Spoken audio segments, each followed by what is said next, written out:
All right, so this is the video going over the Unit 7 study guide. I'm going to try to go through this as quickly as I can.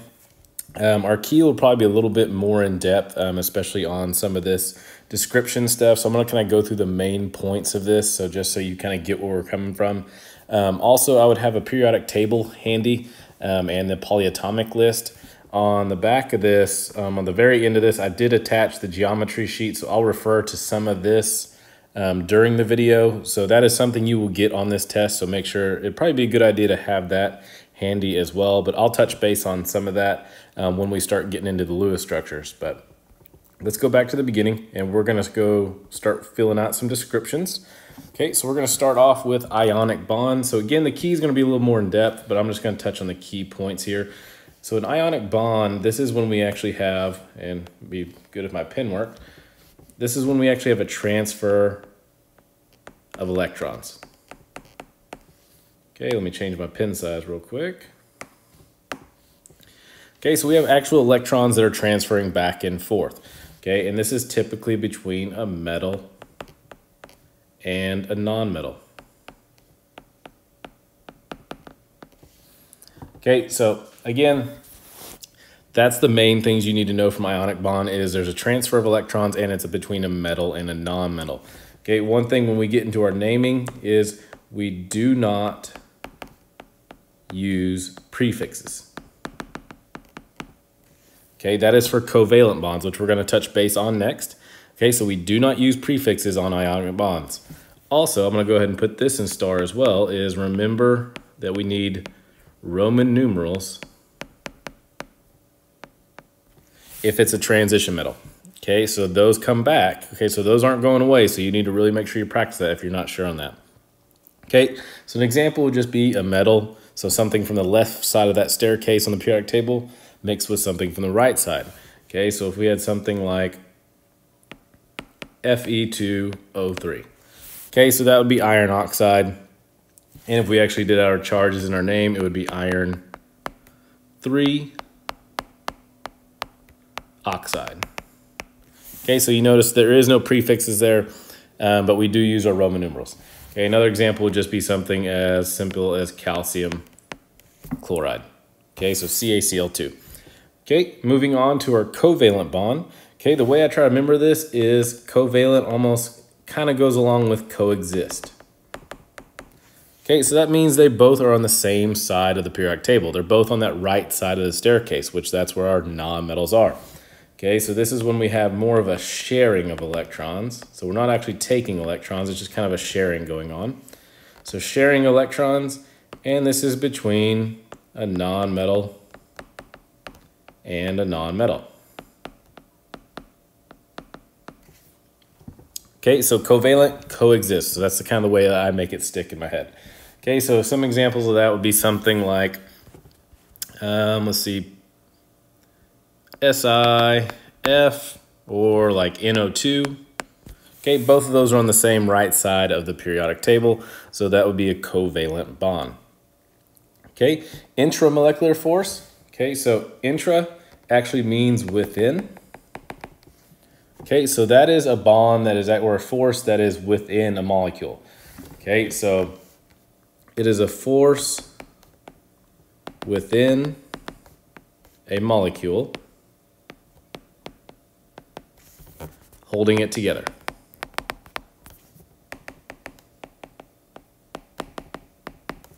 Okay, and that's kind of what we were just talking about. So there's three of them. You have your ionic, which we just talked about. You have covalent. And we also have something called a metallic bond. Okay, so there's not going to be a whole lot of metallic bonds. That's just simply between a metal and a metal. So exactly kind of how it sounds. Then we have our intermolecular force. So inter means between. Okay, so this is the force between two or more different molecules.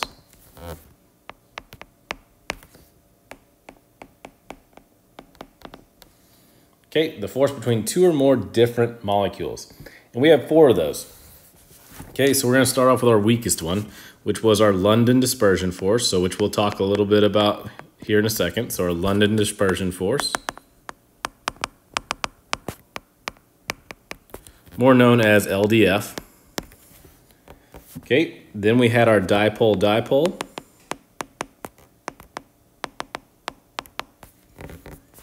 Then we had our hydrogen bond. And lastly, we had our ion dipole. Okay, so we're going to do a lot more practice on that here in a bit. Okay, but those are our 4 types of intermolecular forces. So just make sure intra means within, and then inter means between. Okay, so now we're going to talk a little bit about it. So we have our ion dipole. Okay, this is when we take a polar molecule and is placed in an ion solution. Okay, I'm going to just tell you straight up that a key takeaway from this is if you see this, I'm going to put this as a star. If you see this attached next to that molecule, that formula, that's a dead giveaway that is an ion dipole bond. So if I did something like this, so I say I had NO3 with a minus charge, and then I had a little AQ in parentheses right there. Okay, if I asked you what intermolecular forces are present, you would tell me ion dipole. Okay, so again, that AQ right there is a dead giveaway on that. Okay, so I don't have to worry about any of the other 3 forces. It is just ion dipole. Okay, hydrogen bonding. I'm going to actually jump down to London dispersion since that's our weakest first, and then I'm going to work my way back to hydrogen bonding. Okay, so London dispersion, which is known as LDF. Okay, that is our weakest of the IMFs. Okay, and this is basically the attraction between a nucleus, kind of bear with my writing here, a nucleus and the electrons of another atom.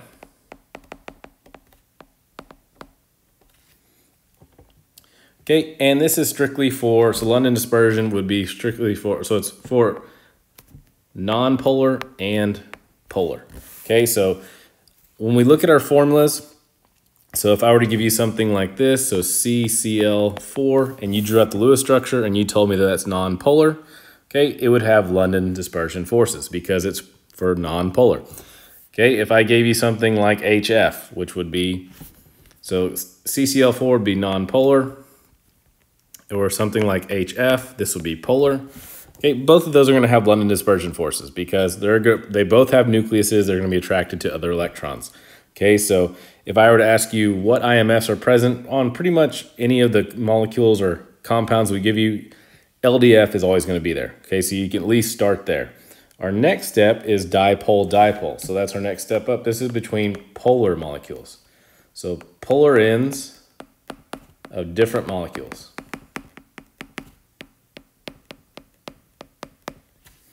Okay, so basically what that means is the negative end of one molecule is going to be attracted to the positive end of another molecule. Okay, and this is strictly for polar. Okay, so polar only. Okay, so something like that would be like NH3. If you were to draw out that Lewis structure, okay, you would determine that that is polar, so that would be dipole-dipole as well. Okay, so our next one is when we have a hydrogen bond. So this is when a hydrogen is bonded to nitrogen, oxygen, or fluorine. So only those 3. And they have to specifically be bonded to that. So a hydrogen can be there, okay, but it has to be bonded to nitrogen, oxygen, or fluorine for it to be a hydrogen bond. Okay, so the way I remember this is just simply HNOF. Again, so however way you want to remember that, I just remember it as HNOF. So hydrogen bonded to an N over F. Okay, and again, that would be an example like NH3. Okay, so my Lewis structure would look like this.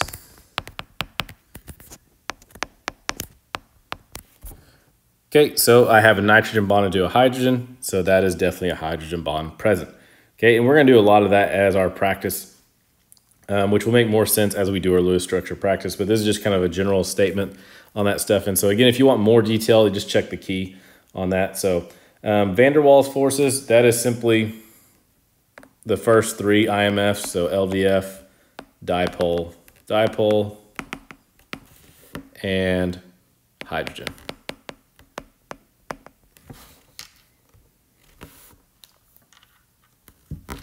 Okay, so let's move on.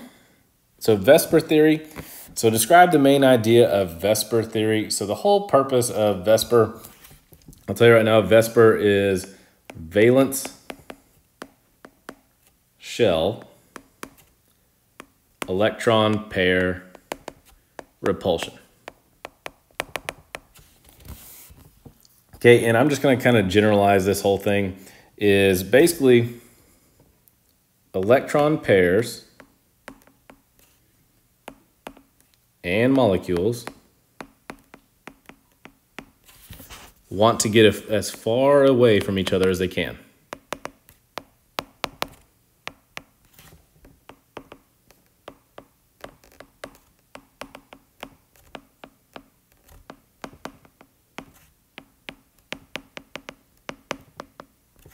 Okay, so electron pairs and molecules want to get as far away from each other as they can, because electrons and the electrons from other molecules, if you put a negative near a negative, it's going to push things away. So if I have a negative charge and I have a negative charge, these things are going to push each other further away. Okay, so whenever it does that, whenever these molecules and electron pairs are pushed as far away from each other as they can, they create geometries, which is what we're about to get into. And so it creates these shapes that these molecules or electron pairs will fall into just based on repulsion. Okay, so that's how we kind of get there as far as Vesper. Okay, moving on to our central atom. So now we're kind of getting into the Lewis structure kind of a little bit there. So our central atom is exactly what it sounds like. Okay, so it's our center molecule. Okay, and is the least electronegative.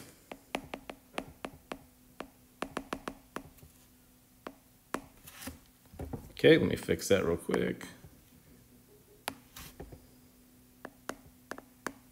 So least electronegative. So what I mean by electronegative is the furthest away from the top right-hand corner. Okay, I'm going to just put that in quotation marks. So furthest from fluorine. So electronegativity, what that means is it's the ability to steal an electron. Okay, so the last thing you want in the center is something that wants to steal. So you need something that's more neutral in the center. Okay, so the further you get away from fluorine, the better chances are going to be a central atom. Okay, so say it's had something like this. So if I had CCl4, okay, carbon's going to be my central atom. So I'd have C in the middle with 4 chlorines around it. Okay, now see if you had an example like this, HCN. Okay, we know hydrogen can't be a central atom because it can only hold one bond and that's it.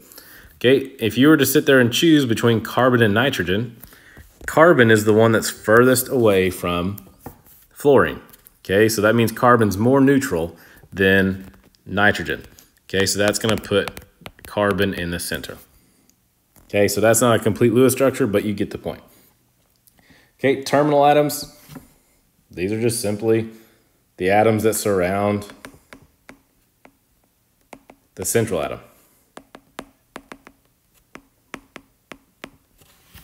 Okay, so like CCl4.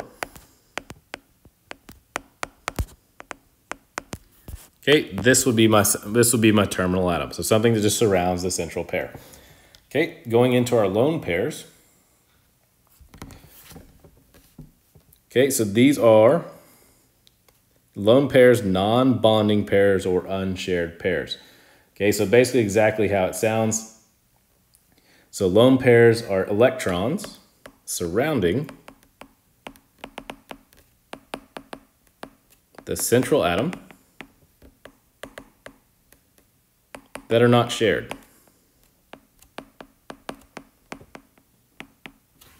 Okay, so again, I'm going to bring back this example. So if I had NH3 Okay, my Lewis structure is going to look like this. Okay, this right here is going to be my lone pair that's attached to the center. Okay, moving on to polarity. Okay, the big thing here is polarity is there's a difference in charge.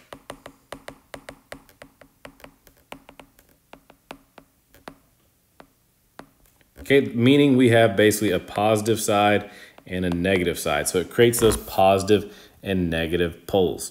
Okay, as for examples, I'm not going to really go much into that because we'll do more on the Lewis structure. Just know that there's a positive and a negative pole. Okay, electronegativity is exactly what we just kind of talked about. It's basically the ability to steal electrons, okay, or the attraction to electrons. Okay, so the more electronegative, the more it wants to steal.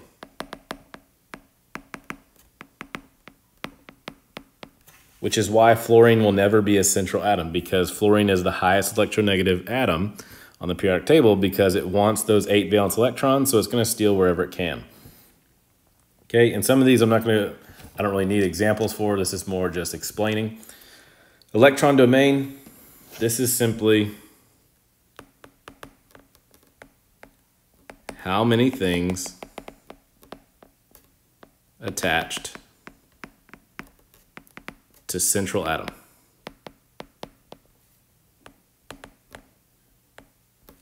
Okay, so this can be one of two things. This can be two things. It can be an atom, or it can be a lone pair. Both those things count as an attachment to the central atom. So if I had something like this, C, Cl, Cl, Cl, Cl, this would have 4 electron domains. If I had this, NH3, and I had a lone pair, okay, this lone pair still counts as an attachment. So this one also has 4 electron domains as well. Okay, so you got to be careful with that. It's because atoms and electron lone pairs count as attachments. Okay, so electron domain geometry. The way I try to think of this is, and again, the key goes a little more in depth. This is mostly just your base shape. Okay, so just our base shape based on how many things are attached to the central atom. Okay, so we do not take into account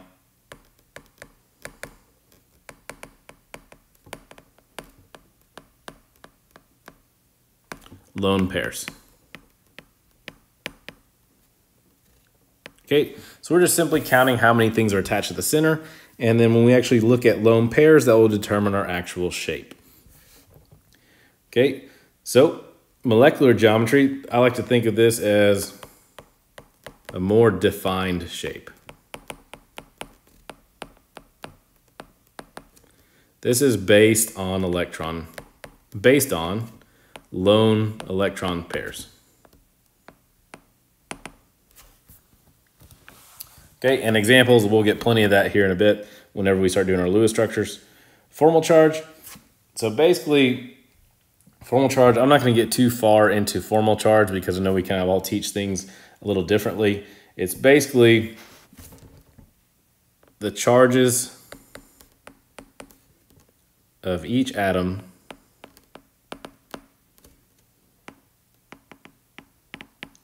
should add up to the original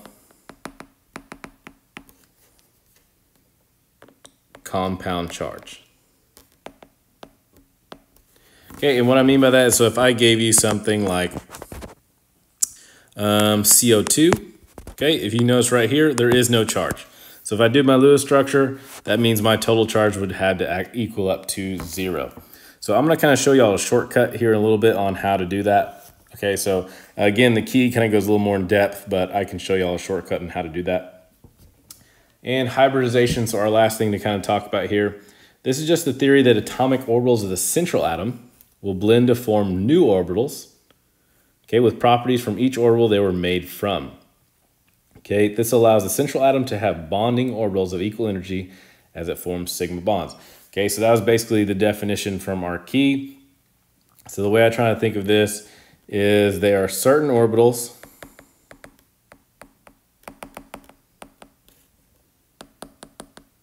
that atoms or lone pairs will be in to create shape.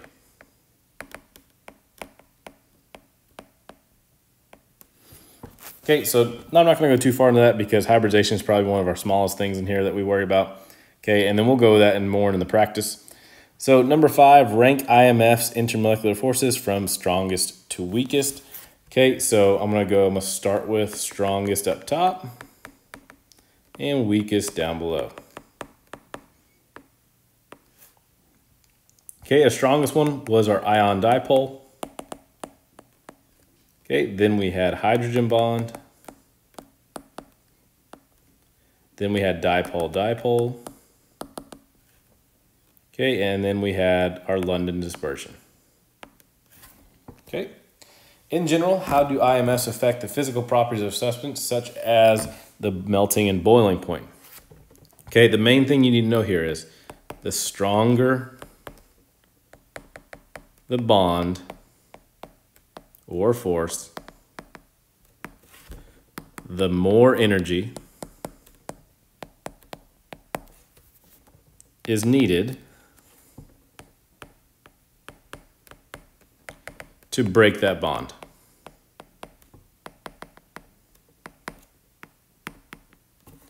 Okay, so if we go back up top, if we look at LDF, okay, LDF is our weakest one, so it's going to have a very low boiling point / melting point. Not going to take much energy to break that. Versus ion dipole, this is going to have a very high boiling point / melting point. Okay, so the stronger the bond, the more energy it takes to actually break up those bonds. Number 7, order the following substances from lowest to highest boiling point: carbon dioxide, dihydrogen monoxide, and phosphorus trihydride. Okay, so we have to basically look at the bonds there. Okay, so we have CO2. Okay, so if I draw out my Lewis structures, which we're going to do a lot more practice here in a second. Okay, carbon has 4 electrons, oxygen has 6 apiece, so 6 times 2 is 12, so we have 16 electrons, so we have 8 pairs to use. And if I was going fast on that, don't worry. Whenever we do more Lewis structure practices, you can come back and watch this if you need to. Okay, so I'm going to bond my carbon to 2 oxygens. Okay, and my Lewis structure is going to come out to look like this. Okay, so this is nice and balanced out. So this is going to be non-polar, so this is simply going to have an LDF, our London dispersion force. Okay, so pretty weak. Okay, now let's look at dihydrogen monoxide, which is H2O. Okay, so dihydrogen monoxide, H2O. So hydrogen has 2 electrons, oxygen has 6, so we have 8 electrons, so therefore we have 4 pairs. Okay, so I'm going to bond hydrogen with 2 oxygens. I'm sorry, oxygen with 2 hydrogens. Oh, let me get rid of this. Okay, and this is actually going to create a polar shape. Okay, and this is going to be considered bent. And so since this is polar, this is going to be LDF and dipole-dipole. Okay, and we have hydrogen bonded to an N over F, so we also have a hydrogen bond there. So this one's got some strong bonds, so this is going to have a very high boiling point. So let's see how phosphorus trihydride works out. So phosphorus trihydride is pH 3. Okay, phosphorus has 5, so hydrogen has 3, so 8 electrons, so we have 4 pairs to use. Okay, so P, H, H, H, and last we had a lone pair here. So we know this is LDF, okay, because that's for non-polar and polar. Okay, then we know this is polar because this electron pair right here is throwing everything off. This is dipole-dipole. Okay, and then we have hydrogens, but we're not bonded to an N over F, so that means we do not have a hydrogen bond. So now we can rank these on from lowest to highest boiling point. So our lowest is going to be CO2, okay, because it has just an LDF, okay, London dispersion, which is the weakest, so it wouldn't take much energy to break that up. Then number 2, so we're getting a little bit stronger, would be pH3, okay, because it's polar, so it goes up to dipole, dipole, so a little bit stronger. And lastly, H2O is our strongest because we have all the way up to a hydrogen bond, okay, so we have more and more bonds, so which making it stronger and stronger, so it's going to take a higher and higher boiling point to break up those bonds in H2O. So again, the Lewis structures, we're going to do a lot of practice on that, so if you got lost in that a little bit, feel free to watch the Lewis structure part of this video and kind of come back and watch this if you need to see how I did that. I just didn't want to take a whole lot of time on doing the Lewis structures there. Okay, so we're going into naming now. So some of this could be honestly a review. We did a lot of this last semester. Okay, so remember ionic versus, so you can go ahead and take out molecular, this should be covalent. Okay, so remember ionic was something, was a metal and a non-metal. Okay, so right up here I'm gonna put metal / non-metal. And covalent was a non-metal, oops, let me fix that. Was a non-metal / non-metal. Okay, so also remember covalent uses prefixes. Okay, so we'll get into that practice. So potassium hydroxide, okay, so we have K with a plus charge, and hydroxide is OH with a minus charge. So this is where you would need your periodic table handy and your polyatomic list. So you get to use that on the test, so have that handy. Okay, if you cannot find something on a periodic table, check it on the periodic, check on that polyatomic list and make sure it's not there. Okay, so when I put it together in chemical formula, so we balance our charges. So I have a +1 and a -1, so this is already balanced. So this would just be KOH. Okay, and potassium is a metal, so this is going to make it ionic. Okay, N2O4. Okay, so nitrogen and oxygen are both on the right side of that staircase, so these are two non-metals, so this is going to be covalent. Okay, so dinitrogen, tetra oxide. Okay, so we had di because di means 2, so dinitrogen. Tetra means 4, and we still took away the end of the oxygen and replaced it with IDE, so tetraoxide.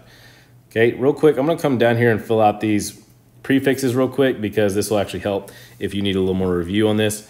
Okay, so 1 is mono, 2 is di, 3 is tri, 4 is tetra, 5 is penta, 6 is hexa. Okay, the way I try to remember that is because 6 has an X in it and hexa has an X in it, and then it goes straight into hepta, which is 7. Okay, so that's a lot of people get tripped up on 6 and 7, so it just goes hexa, then hepta. 8 is octa, 9 is nona, and last one, 10 is deca. Okay, so now that you have these, now we can kind of go back here and do this kind of together. Okay, I have FeCl3. Okay, so I have iron chloride. So iron is a metal, chlorine is a non-metal, so this is going to be ionic. Okay, we need to figure out our name. So iron is a transition metal, so I'm just going to put T in there, so that means we need a Roman numeral. Okay, so if chlorine has a charge of -1, and I have 3 of them, that means my total charge for chlorine over here has to be a -3. Okay, if chlorine has a charge of -1 and I have 3 of them, that would be a total charge of -3. Meaning this side has to be a +3 to be balanced out. And since I only have 1 iron, that's going to have to be my charge of iron is that 3. Okay, so this is going to be iron 3 chloride. Okay, ammonium sulfate.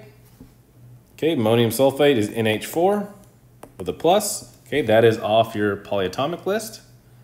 Okay, so again, if you need to get that out, I'd probably do that. And then we have SO4 with a -2. Okay, ammonium sulfate, so since it has a plus charge there, okay, this is going to be considered ionic. Okay, I know that's not your typical metal, but since we have a positive charge and a minus charge, this creates an ionic bond. Okay, so now I'm going to balance these based on charge. So NH4 is a +1, sulfate has a charge of -2, So that means I'm going to need 2 of these NH4. So I'm going to put the whole thing in parentheses and put a 2. And then I'm going to leave SO4 as it is because I didn't need any more. Okay, carbon tetrachloride. So right there you see this tetra, so that's a dead giveaway. That's a prefix, so we know this is covalent.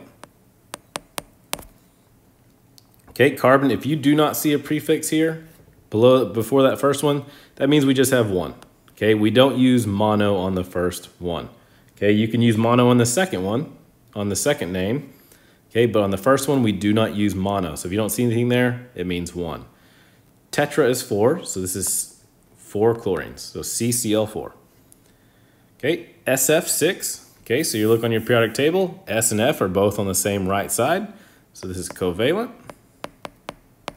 So again, we only have 1 sulfur, so we're not going to put monosulfur, we're just going to put sulfur. Okay, we have 6 fluorines. Okay, so this is going to be hexafluoride.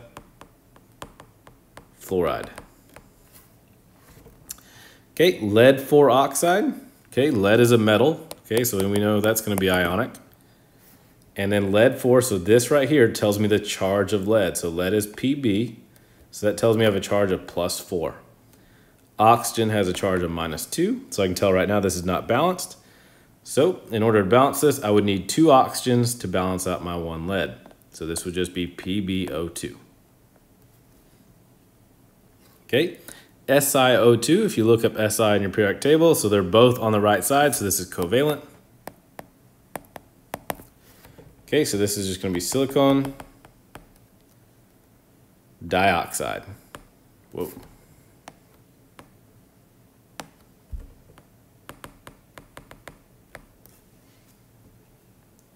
Okay, moving on, so sodium phosphide.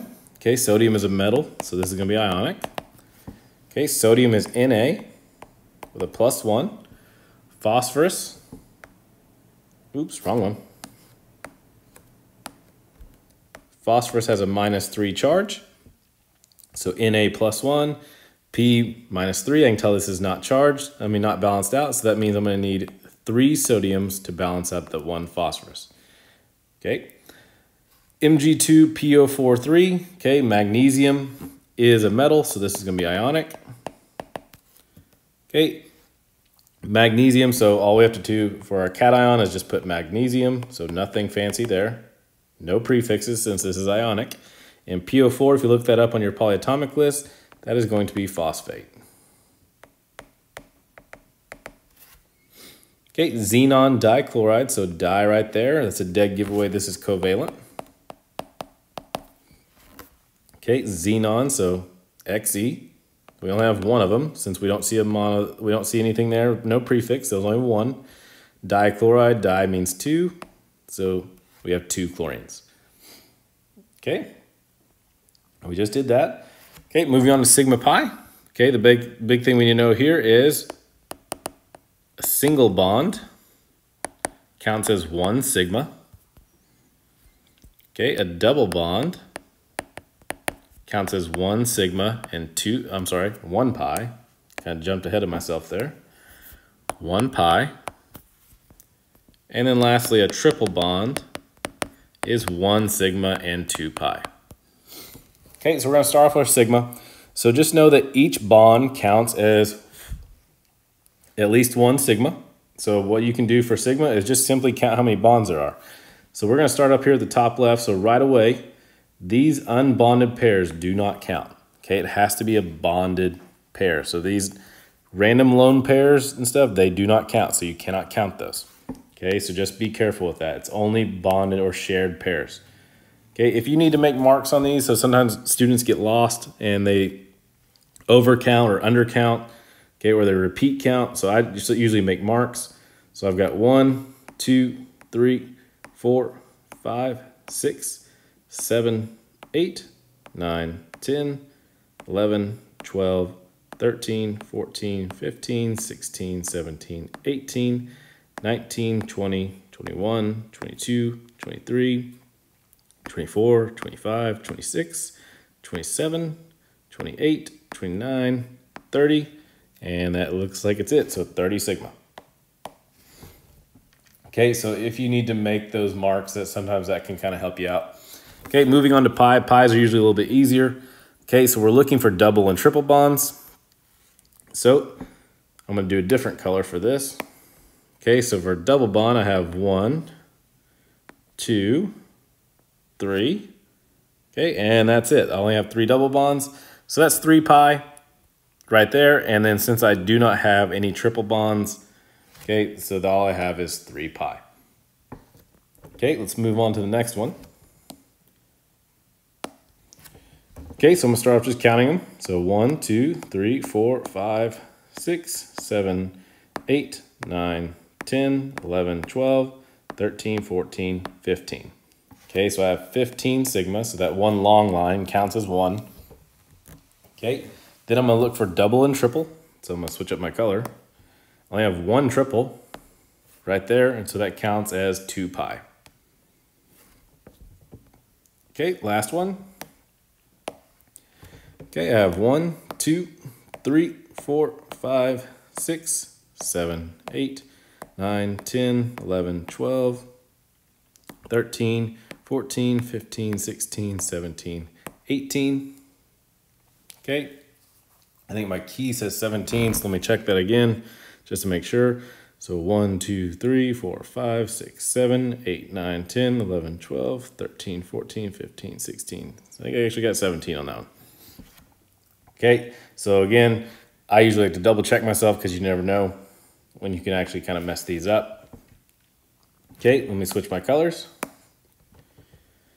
So I got 1, 2, 3, 4, 5, 6 double bonds. Okay, so I've got 6 double bonds, so that is 6 pi, and I have no triple bonds. Okay, so I just have 6 pi. Okay, so if you need to make dots and stuff or whatever you need to do, I usually double count as well just to make sure, just to double check myself because you can make mistakes on this, we all do.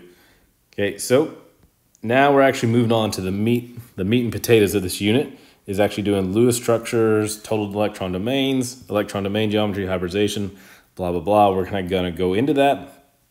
And so you will need your periodic table for this, okay, because, sorry. You will need to find valence electrons. And so I'm going to go through a main chunk of these and stuff just to make sure we're all on the same page. And I'll kind of go through how I do each one. So we're going to start off with something kind of simple. Is TeBr6. Okay, so I'm going to explain this like you've never seen this before. Okay, so then we can kind of go from there and speed things up. Okay, so first thing we need to do is we need to find the valence electrons from each atom. Okay, so you would need to know how to find that on the periodic table. If you look up at the top of the periodic table, you'll see the 1A through 8A groups. Those are your valence electrons. So if you look up Te, which is tellurium, okay, it's in group 6A. So that means it has 6 valence electrons. There's only 1 of them, so 6 times 1 gives me 6 electrons. Okay, bromine, if you look up bromine, that is in group 7A. So that means it has 7 valence electrons, and there's 6 of them. So 7 times 6 gives me 42 electrons. Oops, let me fix that up. So 42 electrons. Okay, what you're going to do next is you're going to add that up, and I get 48 total electrons. Okay, so you're going to do that step every single time. That's your first step. Then you're going to take that 48 and divide it by 2 to get electron pairs. So that means I got 24 pairs to work with. So those steps should be done every single time. Okay, now I have tellurium is going to be in the middle. If I only have 1 tellurium, it's got to be in the middle. Okay, if I've got 6 bromines, okay, one's not going to be in the middle while the other 5 are outside. Okay, so that means tellurium is going to be in the middle. Okay, first thing I did is I just bonded tellurium with 6 bromines. So I just used up 6 of my 24 pairs. So that means I have 18 left. Okay, each one of these terminal atoms can hold an additional 3 pairs. Okay, so remember this is the octet. Okay, so each one can hold 4 pairs, but that little line right there counts as a bonded pair. So this little line right here counts as a bonded pair. It's a shared pair. So that's 1. So that means they can hold 3 more apiece. Okay, so I'm going to put 3 pairs around each one.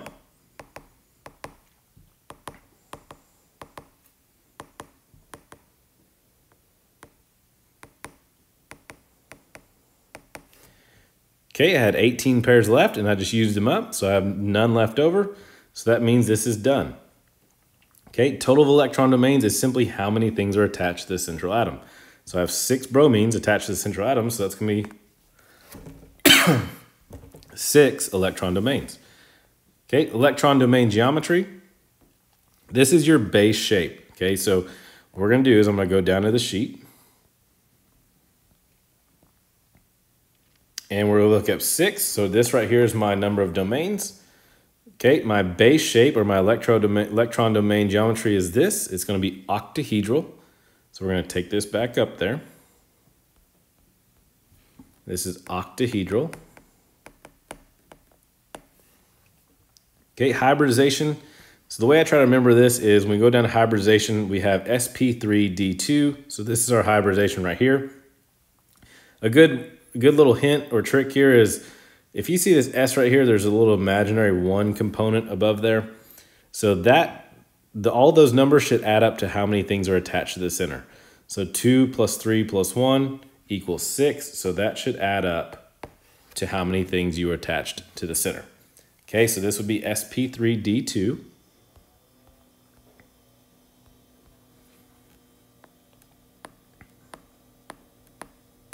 Okay, molecular geometry is like our more specific shape. Okay, so we're going to go down and check. Okay, I had no unbonded pairs there, so it looks like this one right here. So my molecular geometry is going to be the same thing. So it's going to be octahedral. Okay, and so the reason we knew that was octahedral is because we had 6 atoms. There was no unbonded pairs. Okay, so which I'll show you what that is here in a second. And then polarity, if it's non-polar, that means everything is perfectly balanced out, is symmetrical. Okay, so there's no lone pairs throwing it off. There's no odd number of atoms. So say you had like 1 hydrogen and 3 chlorines. Okay, that would not be perfectly balanced out. But since it's tellurium with 6 bromines, it's all bromines on the outside. This is perfectly balanced out, so this would be non-polar. Okay, IMS, so remember we had our London dispersion, dipole, hydrogen, and then ion dipole. So we know that we can at least start off with LDF, okay, because I don't see AQ anywhere on there. So we know it's not ion dipole. Okay, so we know LDF is for non-polar and polar. Okay, and since this is not polar, we have to stop there. It is not going to be dipole, so we just stop there. Okay, let's move on to the next one. We have CO2. Okay, carbon has 4 electrons. Oxygen has 6 apiece, but there's 2 of them. So that's 12.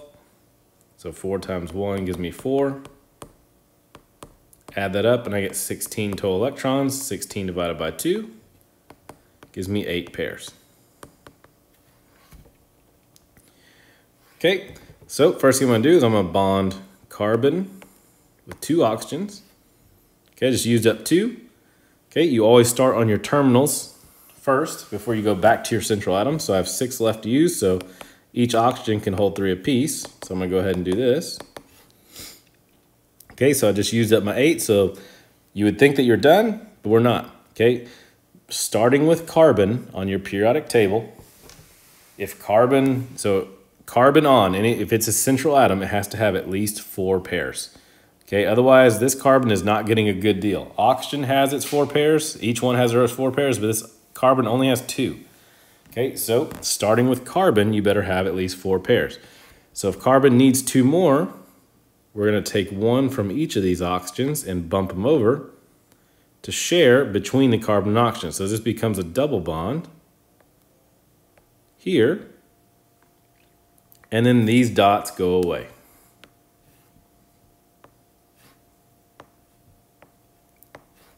Okay, now carbon has its 4 bonds. Each oxygen has its 4 bonds, and so everything is happy. Okay, now we're going to see how many things are attached to our central atom. Okay, we have 2 oxygens. Okay, so that's 2 attachments. Those double bonds don't count as 2 apiece because it's still just 1 oxygen. Okay, so if we go to our shapes, so we have 2 attachments. We're going to go down to our sheet. 2 attachments right here. This is going to be linear. Okay, so linear right here. Okay. Okay, remember our numbers for a hybridization, our numbers have to add up to our electron domains. So this is going to start off with just sp. Okay, so linear starts off at sp, then it goes sp2 when you have 3, then it's sp3 when you have 4, then it jumps into sp3d when you have 5, and then we just did one with sp3d2. Okay, so this is kind of something you kind of have to memorize there. And then our next shape, if you look at linear, our only other option for our molecular geometry is linear, so it's the same thing. Okay, so my molecular geometry is also going to be linear. Okay, this is nice and balanced out, so this would be nonpolar. So this would just be LDF. Okay, so moving on to our next one. We have NH3. Okay, so nitrogen. Now I'm going to kind of start skipping some of the math stuff. So nitrogen has 5 electrons. Hydrogen has 1, but there's 3 of them, so that's 3 electrons. Add that up, you get 8. 8 divided by 2 gives me 4 pairs. Okay, so I have 4 pairs to use. Okay, so first thing I'm going to do is just bond nitrogen with the hydrogens. Sorry. So I have nitrogen bonded with 3 hydrogens. And then, so I used up 3 pairs and I had 1 pair left. Anything else, any leftovers is going to go back on the central atom. Okay, hydrogen, this is really where you need to pay attention. Hydrogen cannot be a central atom, so you'll never find hydrogen in the middle. And then hydrogen cannot hold any dots, so you cannot do this. Okay, if you put anything around hydrogen, this is wrong. Okay, so it cannot hold any of these pairs. Okay, so once it has that shared pair, it's done. Okay, so anything left over goes back on the center. Okay, now we're going to see, we're going to count how many things are attached to the center. So we have 3 hydrogens, and these lone pairs count. So that's why I circle them, so students don't, sometimes it's just a visual so you can see it. So I have 4 things attached. Okay, so I'm going to look up 4. I'm going to go down to my sheet. Okay, 4 things attached, that's right there. Okay, my base shape, my electron domain geometry is going to be tetrahedral. So tetrahedral. Okay, I have my hybridization, which was sp3. So again, you can see the little, you can write this up here if you want to, but there's a little imaginary 1 there. 3 plus 1 is going to equal 4, so that's how many things are attached. Okay, now we have an unbonded pair. So now we're going to go back down our sheet. So we're in this 4 category. Now over here, down here, we have our actual specific shapes based on non-bonded pairs. So this first one, when you see all these little B's right here, these are actually atoms. Okay, so that's like CCl4. Okay, so if it was something like this. Okay, so each one of those B's was a chlorine. So nice and balanced out. This little balloon thing right here is an unbonded pair. Okay, so we have NH3, which had 3 hydrogens. So this is like, these B's are like my hydrogens. And this unbonded pair is like my unbonded pair on my nitrogen. So my actual molecular geometry is going to be trigonal pyramidal. So we're going to go back up here. Oops, zoomed too far out. So this would be trigonal pyramidal. Okay, this is not perfectly balanced out. So if we look at nitrogen, we have 3 hydrogens around it, and we have this big negative electron pair over here. So it creates that pole. Okay, so this is going to be polar. Okay, our IMS, we're going to start off at LDF. Okay, then since it's polar, that means we can go to dipole-dipole. Our next one is a hydrogen bond. That's if a hydrogen is bonded to an NO or F, and it is here, so we're going to do a hydrogen. Okay, and that's it. Okay, so let's try another one. So we're going to do ICl3. So if you look up iodine, iodine has 7. Chlorine has 7, but there's 3 of them. So that's 21. Okay, so 21 plus 7 gives me 28 electrons. 28 divided by 2, that gives me 14 pairs. Okay, I'm going to put my iodine in the middle. I'm going to bond 3 chlorines. I just used up 3 pairs right there. So that means I've got 11 left. So I'm going to put 3 around each one of my chlorines. Okay, so I had 14 when I started. I used up 3 in the beginning just to bond the chlorine, so that means I had 11 left. I just used up 9, so that means I have 2 left. So these remaining 2 are going to go back on my central atom. Okay, so this Lewis structure is done. So I'm going to go ahead and circle these just so you can see that counts as an attachment. Okay, so I have 3 chlorines and 2 unbonded pairs, so this is going to be 5 attachments, okay, or 5 electron domains. So we're going to go down to our shape for 5, which is right here. So our base shape for that, our electron domain geometry is trigonal bipyramidal. So we're going to take this back up here. So trigonal bipyramidal. Okay, our hybridization for that was sp3d. So again, you can do little imaginary ones up there if you want. So 1 plus 3 plus 1 gives me 5. Okay, and then we're going to look at our actual molecular geometry. So we're going to take a look at this again. We have 3 atoms and 2 unbonded pairs. So we're going to go now, we're going to go down and check it. So we're looking for something that has 3 atoms and 2 unbonded pairs. So if you see this category right here, this is unbonded pairs. So 3 atoms. Okay, so let's look at our molecule just one more time. I'm going to we have ICl3. Okay, so now I'm going to do is I'm going to try to make you visualize this a little bit better. Okay, so I is in the middle right here. Each one of these is a chlorine. Okay, and then we have 2 unbonded pairs right here. Okay, so my molecular geometry is going to be called T-shaped.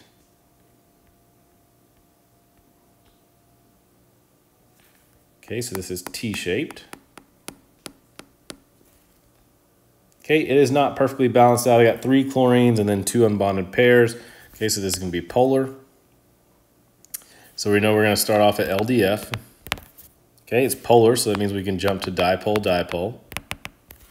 And since there are no hydrogens present, we're going to stop there. So there's no hydrogen bond there. Okay, so I'm going to jump over CF4. I believe y'all can kind of handle that and look at the key. I'm going to try to do some ones that students typically get confused on. Okay, so let's do N2. So nitrogen has 5 valence electrons, so it's in group 5A. So 5 times 2 gives me 10 electrons. And then 10 divided by 2 gives me 5 pairs to use. So first thing I'm going to do is I'm going to take nitrogen and bond it to nitrogen. Okay, this is where a lot of students kind of get confused. So the trick to doing this is you have to pick one as a central atom and one as a terminal atom. Okay, I'm going to say this left one over here is central and my right one's terminal. So that means I have to fill up my terminal first before I go back to central. Okay, so I just used up 1, so I have 4 left. Okay, so I'm going to use up 1, 2, 3. So I use up 3, so I have 1 left. So that means that last one's going to go back on my central atom there. So now I'm going to look at it. Let me clear the C and T out of the way now. Okay, one nitrogen has its 4 pairs, the other one doesn't. Okay, so this isn't a good deal.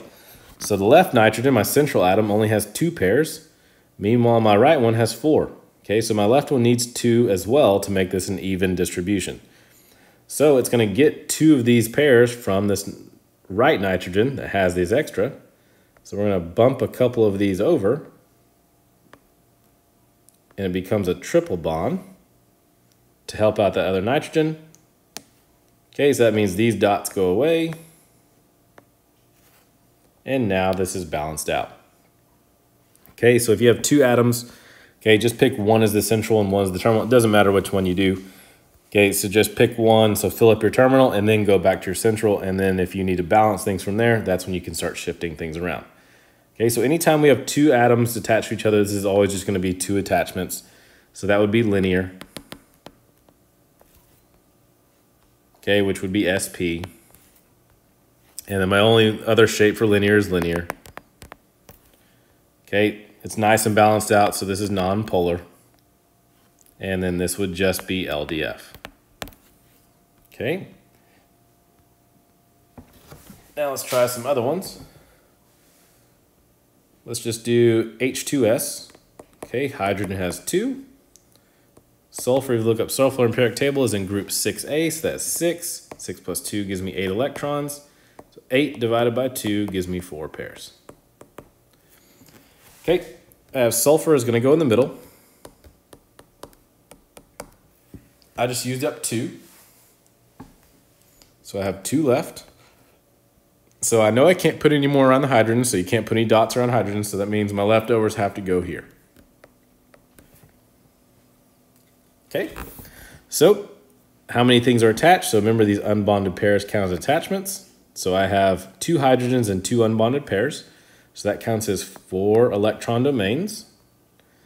Okay, electron domain geometry. So I'm not going to scroll back to this one because we just did a 4-1. That was tetrahedral.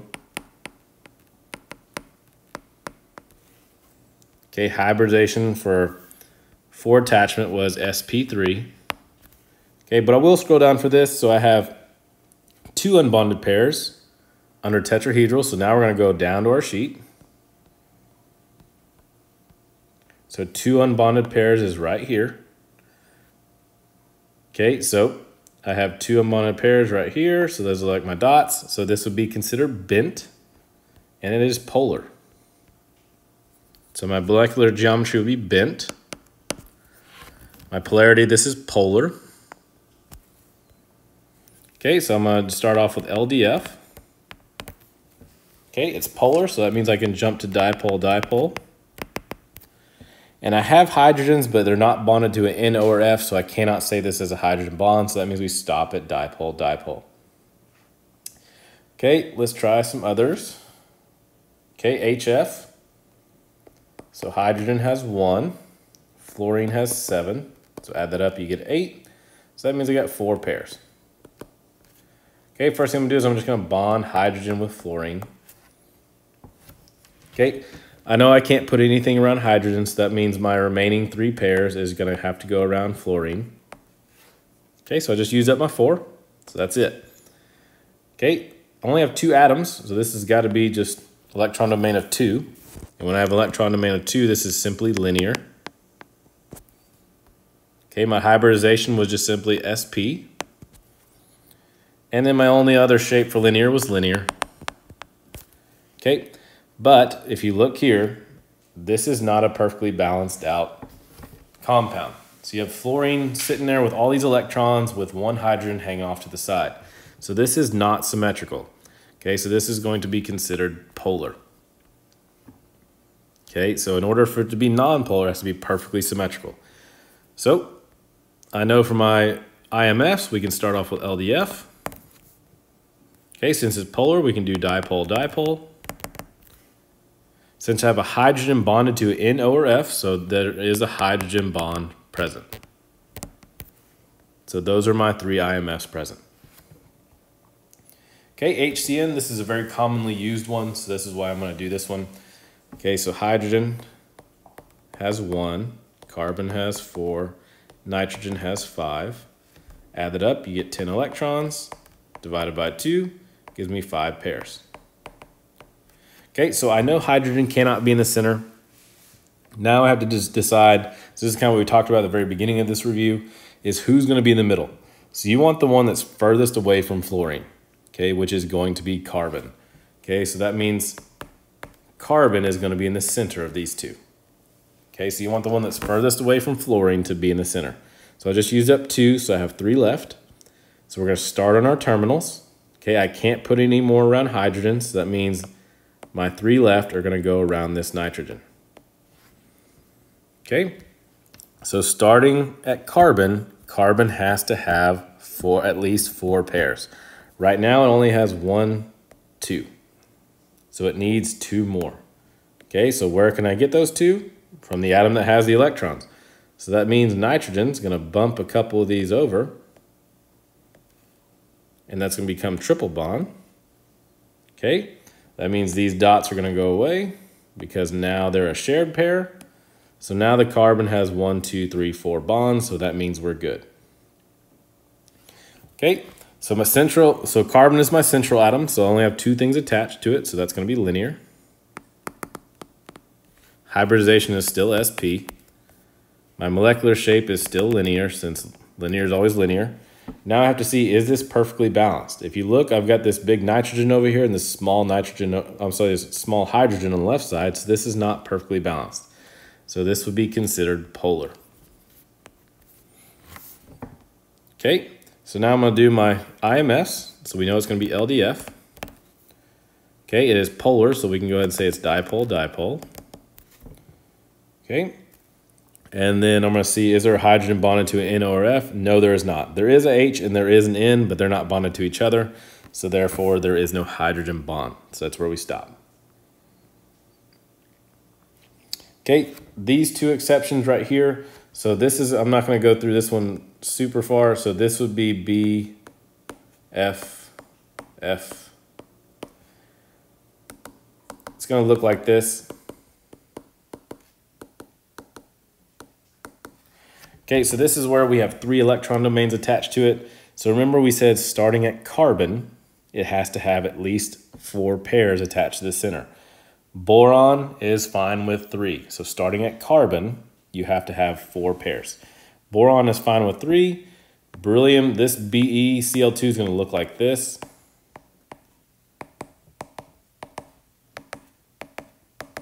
Okay, and it has 2 attachments. So beryllium is fine with 2. So beryllium is fine with 2. Boron's fine with 3. So beryllium's fine with 2. Boron's fine with 3. Okay, starting at carbon, you have to have at least 4. Okay, so there's no need to double bond boron or beryllium. Just leave them alone. They're fine with that. Okay, so now let's go into actual polyatomics. So this is where I'm going to kind of show you how to do this, how to do kind of the shortcut. Okay, so we're going to do the same thing. Okay, so phosphorus is in group 5A, so it has 5 electrons. Oxygen has 6. 6 times 4 is 24. Add that up, you get 29 electrons. So not a pretty number to divide by 2. This -3 right here means I have 3 extra electrons. So electrons have a negative charge. So if I'm more negative, that means I have extra electrons. So that means I'm going to add 3 at the end. So this gives me 32 total electrons. So 32 divided by 2 gives me 16 pairs.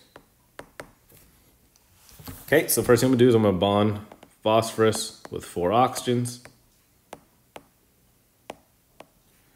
Okay, so I just used up 4, so I have 12 left. So I'm going to put 3 on each.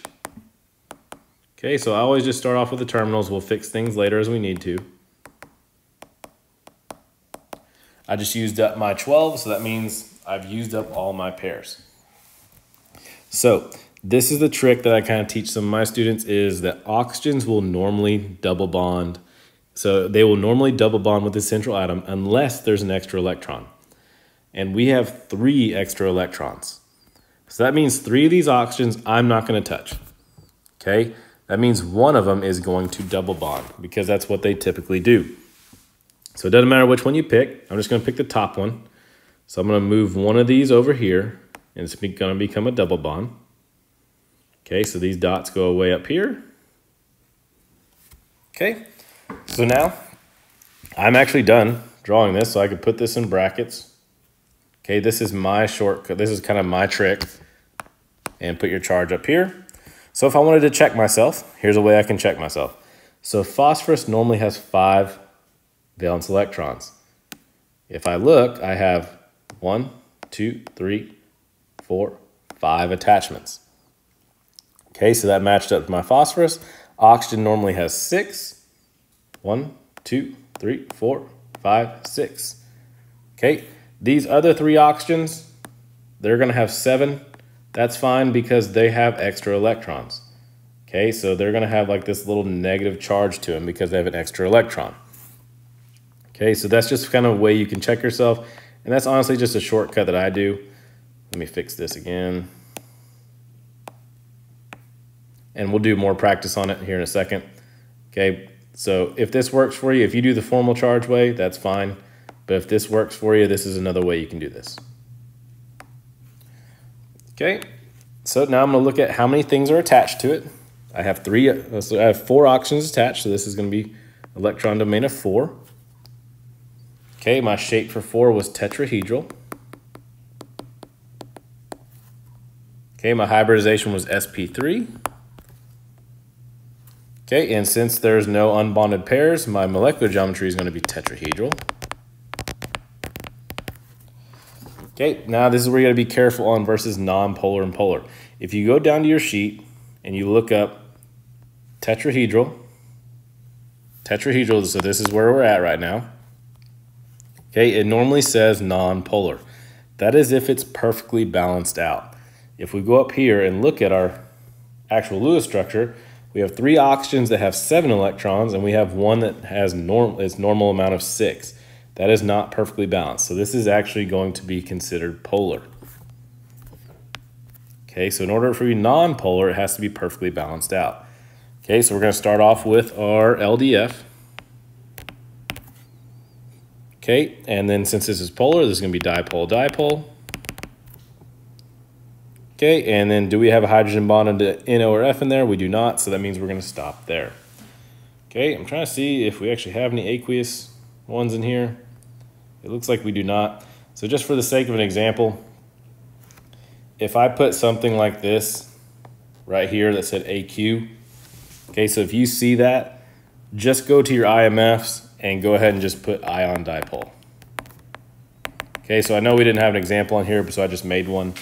So I'm not going to go through that one, but if you see AQ, like in the future, that is an ion dipole IMF. Okay, so let's do the next one since a lot of people struggle with the polyatomics. So chlorine has 7. Oxygen has 6, but there's 4 of them. 6 times 4 is going to be 24. 24 plus 7 gives me 31.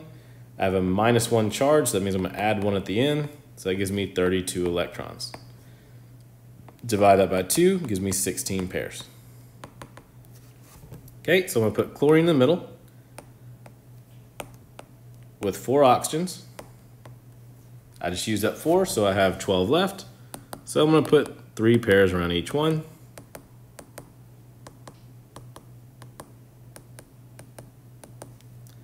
Okay, so I've used up my pairs. So if you want to do formal charges, go for it. But on this one, so again, I said oxygens will normally double bond unless there's an extra electron. Okay, so I only have 1 extra electron. So that means one of these oxygens I'm not going to touch. Okay, so I'm going to leave it with 7 electrons. That means the other 3 are going to double bond. Okay, this is just kind of a shortcut method. So I'm going to double bond 3 of these. And don't forget to get rid of those dots.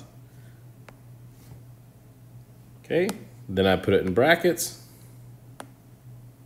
with a minus charge, and that means I am done. If you want to check yourself, chlorine normally has 7.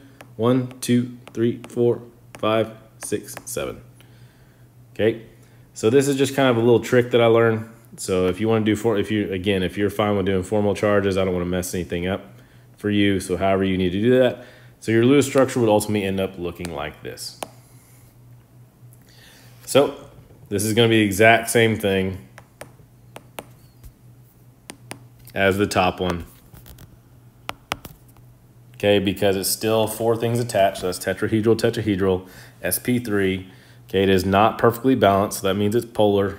And so it's going to be LDF, dipole, dipole. Okay, let's try the next one. AsO3. So As. So arsenic has 5 valence electrons.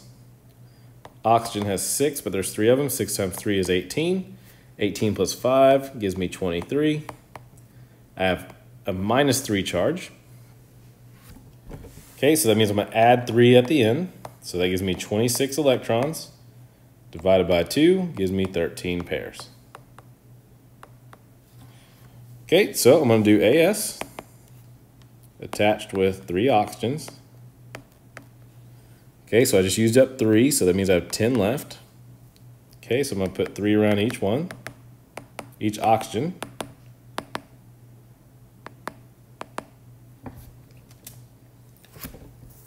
Okay, so I just used up 9, so I have 1 left.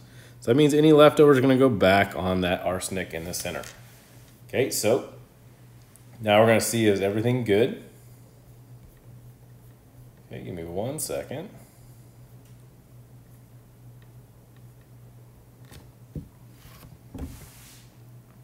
Okay, so I'm going to take a look at this. So remember, oxygens normally double bond unless there's extra electrons. So since I have 3 extra electrons, that means these 3 oxygens I'm not going to touch. There's going to be nothing double bonded there. So that means this one's done. Okay, if you wanted to check yourself, you could. Arsenic normally has 5, so 1, 2, 3, 4, 5. Oxygens normally have 6, but each one of these oxygens has an extra electron, so that's why there's 7. Okay, so again, that's just kind of a way to check yourself. You don't have to do that.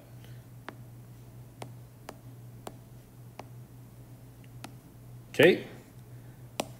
So as for how many things are attached, so again, I have an unbonded pair that counts as an attachment. Okay, so I have 4 things attached. So this is going to be the exact same thing, so tetrahedral, which is going to be sp3. Okay, so I have 3 things attached. So I have 3 atoms and 1 unbonded pair. So I'm going to go back down to my sheet. Okay, I have 1 unbonded pair. Okay, so that means I'm right here. So that's going to be trigonal pyramidal. So trigonal pyramidal. Okay, everything is not perfectly balanced out. I have oxygens that have extra electrons, and I have an unbonded electron pair. So this is definitely going to be polar.